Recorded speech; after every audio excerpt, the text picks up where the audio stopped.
మారుతున్న జమానాలో పాడి పశువులకు పశుగ్రాసం దొరకటం గగనంలా మారింది. దీంతో చాలా మంది రైతులు పశువుల్ని తెగ నమ్ముకుంటున్నారు. ఇలాంటి పరిస్థితిలో సంగారెడ్డి జిల్లాకు చెందిన ఓ యువ రైతు వినూత్న ఆలోచనలతో పశువులకు పోషక విలువలతో కూడిన దాణా అందిస్తున్నాడు. తక్కువ ఖర్చుతో అధిక పాల దిగుబడిని సాధిస్తూ అందరికీ ఆదర్శంగా నిలుస్తున్నాడు. ఇది సంగారెడ్డి జిల్లా పుల్కల్ మండలంలోని ముదిమాణిక్యం గ్రామం. ఇక్కడ కనిపిస్తున్న ఈ యువ రైతు పేరు ప్రతాప్ రెడ్డి. ఈయనకు 10 పాడి గేదెలుండడంతో వాటి పోషణ తలకు మించిన భారంగా మారింది.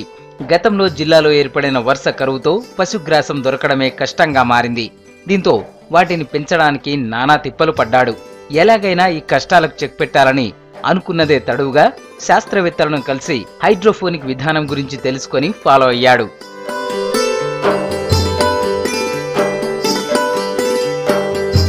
ఈ విధానంలో మొదట ఒక షెడ్ను ఏర్పాటు చేసి దాని చుట్టూ గ్రీన్ మ్యాట్ అమర్చుకున్నాడు. షెడ్ లోపల స్టాండ్లను ఏర్పాటు చేసి వాటిపై విత్తనాలు పెంచేందుకు ట్రేలను ఉంచి పైన స్ప్రింకర్లను ఏర్పాటు చేశాడు. మొదట మొక్కజొన్న విత్తనాలను ఒకరోజు నానబెట్టి వాటిని ట్రేలలో వేసి నీళ్లు పెట్టాడు. 2 రోజుల్లో ట్రేలలో వేసిన మొక్కజొన్న విత్తనాలు మొలకెత్తాయి. ఈ మొలకెత్తిన విత్తనాలను 10 రోజుల వరకు అందులోనే ఉంచి తర్వాత వాటిని పశువులకు మేతగా వేస్తున్నాడు.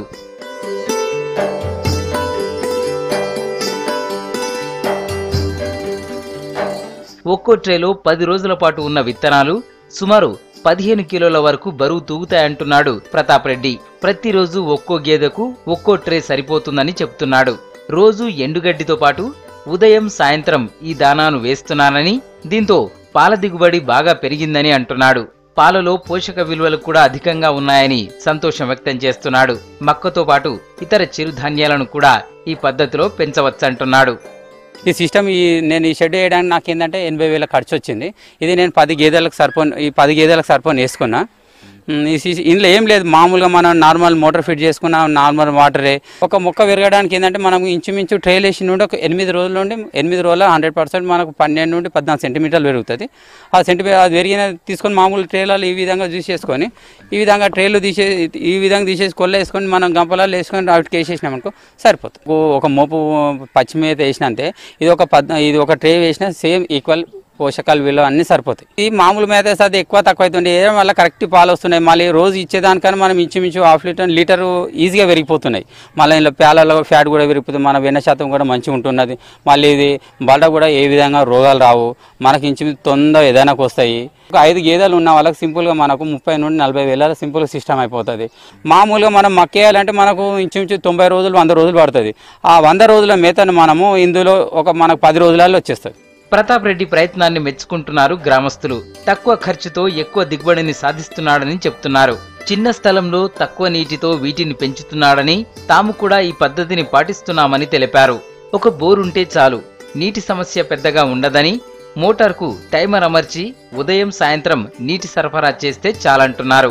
ఈ విధానంలో నీటి వృధాను కూడా అరికట్టొచ్చని చెప్తున్నారు. పశువులకు మేత తేవాలంటే ఎటో 1 కిలోమీటరు 2 కిలోమీటర్లు దూరం పోయి తేవాల్సింది. అలాంటిది ఇంటి వద్దనే మనం బోరు వేసుకొని నీళ్ళ వాటర్ తోటి మొక్కలు తెచ్చి విత్తనాలతోటి వీటి తయారు చేసి పశువులకు ఆహారం తయారు చేస్తున్నాడు. ఇది చాలా బాగున్నది.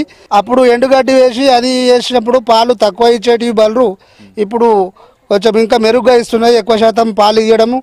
ఇది చాలా మంచిగా ఆహారం మంచి పద్ధతిలో ఇది సక్సెస్ఫుల్ అయింది మా ఊర్లో ఈ రైతు చేసిన పని. మనం కూడా అందరము ఇలాంటి పద్ధతిలో చేసుకుంటే బాగుంటుందని కోరుతున్నాం సార్. ఎండిన గడ్డి తేవాలంటే ఒక 300 ఇచ్చిన ఓడి వస్తలేడు కూలి. ఆయన మంచిగా ఆహారం పెట్టి బాలరకు బాగానే ఉన్నది.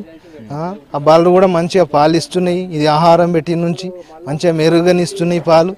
పోషక విలువలతో కూడిన దానాను పెంచుతున్న ఈ పద్ధతికి ప్రచారం కల్పించాలని కోరుతున్నారు జనం.